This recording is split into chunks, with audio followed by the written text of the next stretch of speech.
Assalamualaikum warahmatullahi wabarakatuh. Perkenalkan, nama saya Maria Zanianti dari Universitas Oso, program studi ilmu kelautan, Fakultas IPA dan Kelautan. Nah, pada video kali ini saya akan mempresentasikan tentang proses pada skala 1 hingga 1000 km. Langsung saja kita masuk ke pembahasannya.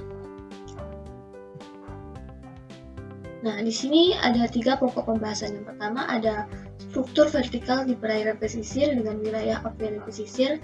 Yang kedua ada front di perairan pesisir. Dan yang ketiga ada pasang surut, pencampuran pasang surut, dan gelombang internal. Kita masuk ke latar belakangnya. Nah, struktur vertikal ini merupakan kunci untuk mencapai produktivitas biologis yang tinggi dan masuknya nutrisi baru dari perairan dalam ke zona fotik dan retensi fitoplankton di perairan yang terang dengan stratifikasi kolom air. Nah, stratifikasi kolom air ini merupakan fenomena di mana kolom air di danau, laut, dan badan air lainnya terbagi menjadi beberapa lapisan horizontal dengan karakteristik fisik maupun kimia yang berbeda. Nah, perbedaan utama yang menyebabkan stratifikasi ini salah satunya adalah densitas air yang sebagian besar dipengaruhi oleh suhu dan salinitas. Selanjutnya kita masuk ke slide berikutnya, yaitu fisika apiarin pantai. Nah, pada gambar tersebut menunjukkan bagaimana gaya angin dan gaya Coriolis bekerja sama dalam menciptakan pola pergerakan air laut yang kompleks. Nah, dalam konteks apiarin pantai ini, angin yang bertiup sejajar dari pantai akan menyebabkan air di permukaan terdorong menjauh dari garis pantai karena gaya Coriolis. Sebagian kompensasi dari bawah air naik akan menggantikannya, di mana maksudnya itu air yang dari bawah itu akan naik dan menggantikan kekosongannya dan membawa nutrien yang penting untuk kehidupan laut. Maka interaksi antara angin, gaya gesekan, dan gaya Coriolis ini menjadi kunci terjadinya salah satu proses oseanografi paling produktif secara ekologis di dunia laut. Selanjutnya ada spiral Ekman. Angin yang bertiup di atas laut ini tidak hanya menciptakan gelombang, tetapi juga mentransfer momentum ke air dan menciptakan arus permukaan. Nah, spiral Ekman ini disebabkan juga karena adanya gaya Coriolis arus permukaan dari belahan bumi utara yang menyimpang ke kanan dari arah angin, sehingga ia membentuk spiral Ekman. Nah, spiral Ekman ini contohnya seperti begini. Nah, selanjutnya gaya Coriolis ini dan gesekan dalam air menyebabkan tiap lapisan air bergerak ke arah yang berbeda dan kecepatan yang berkurang, sehingga membentuk pola spiral yang disebabkan oleh angin.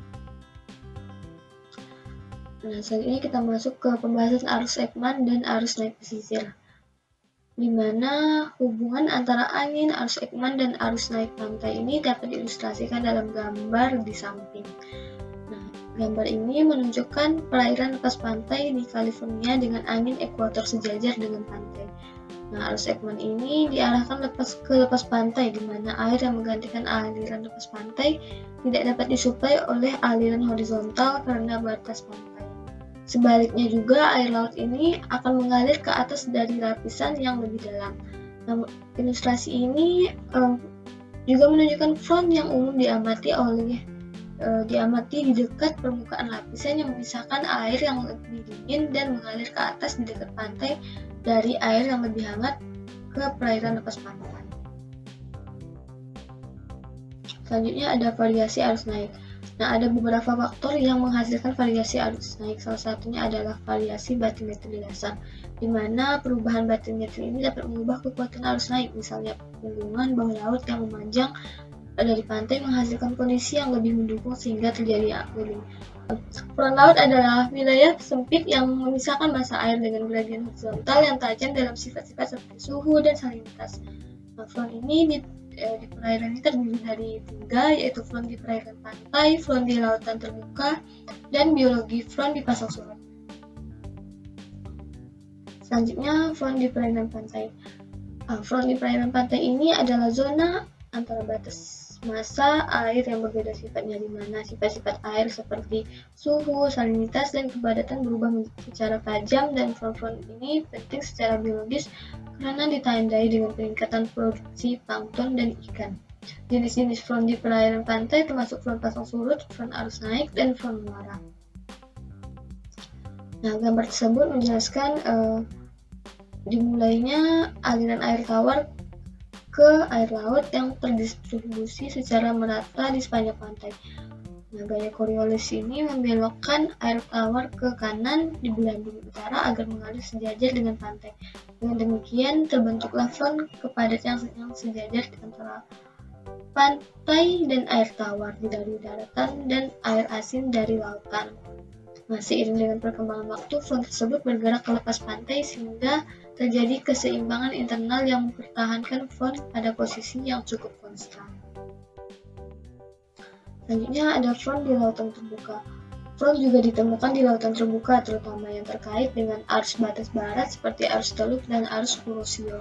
Dan front di lautan terbuka ini dapat memiliki gradien horizontal yang besar dalam suhu, salinitas, ataupun dalam beberapa kasus seperti gradien suhu dan salinitas yang saling mengimbangi tanpa gradien kepadatan horizontalnya. Nah, selanjutnya ada biologi front pasang surut.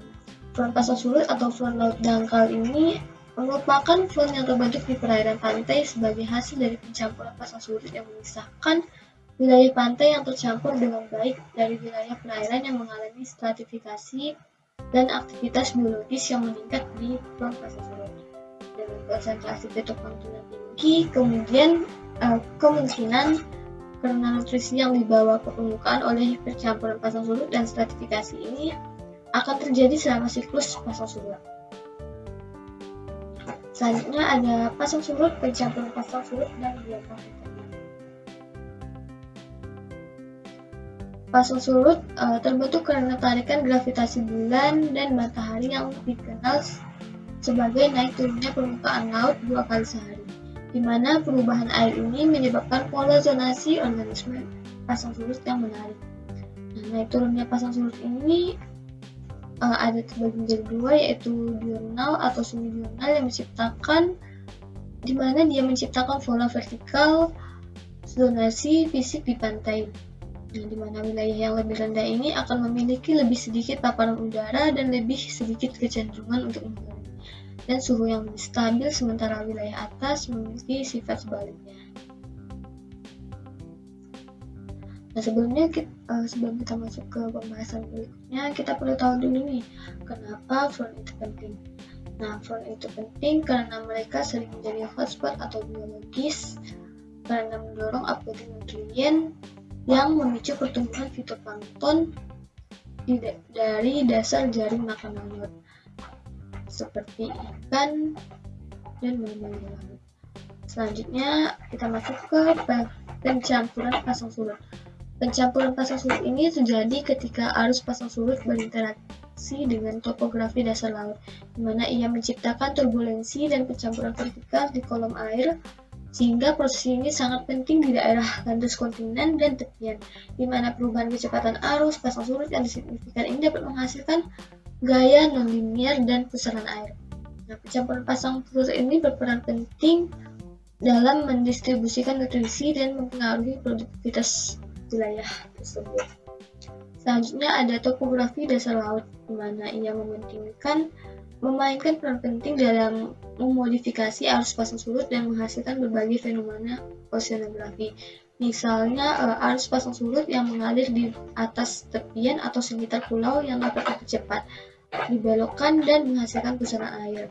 Nah, interaksi ini dapat mempengaruhi pencampuran dan transportasi sedimen dan distribusi organisme laut.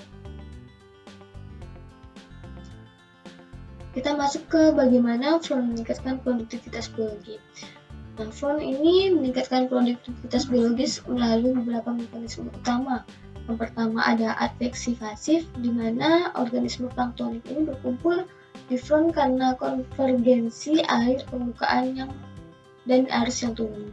Yang kedua ini ada peningkatan produksi in situ, di mana ia didukung oleh kondisi cahaya nutrisi yang menguntungkan.